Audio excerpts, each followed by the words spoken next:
High court निर्देश को जालियाती घटन Jaipur crime branch 2018 होइथिबा एक जमी चुमा मामलें जालियाती को नहीं जयपुर टाउन थाना 5 जणिया क्राइम ब्रांच टीम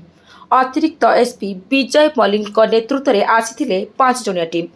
हाईकोर्ट निर्देश को जालियाती करने घटन कटकू गिरफ करथिला क्राइम ब्रांच। आज गिरफ होइथिबा प्रसन्न कुमार पात्र को जयपुर कोर्ट रे हाजर करिछि क्राइम ब्रांच टीम। पूर्वरु तांको नामरे 5 रु अधिक मामला थिबा सूचना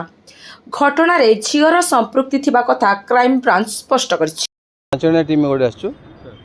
जने प्रसन्न कुमार पात्र जयपुर टाउन थाना से गोटे फर्जरी केस इनवॉल्व थिले से 10 वर्ष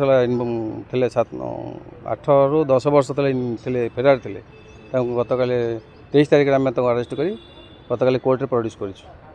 फर्जरी हाईकोर्ट ऑर्डर फर्जरी करते कि सेल डीड कैंसल करने गोटे ऑर्डर करते जमी जमा केस सेल डीड कैंसल करने गोटे ऑर्डर आसला निजार तो ऑफिसर पाखु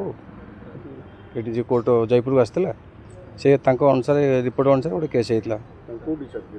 गोटे क्राइम कटक अरेस्ट करागला। प्रसन्न कुमार पात्र कौन माने जमी व्यवसाय ना कौन नहीं से तो आगुड़ कौन चाकरी करते शुणुची आगुड़ थे चाकरी से थे कौन मालखाना क्लर्क थे आगुरी मालखाना क्लर्क थे तो टाउन थाना 5टा वारंट भी अच्छी आगुरी कन्विक्शन वारंट अच्छी झील भी ईओडब्ल्यू केस इनवॉल्व थे आम ये केस भी इनवॉल्व थे।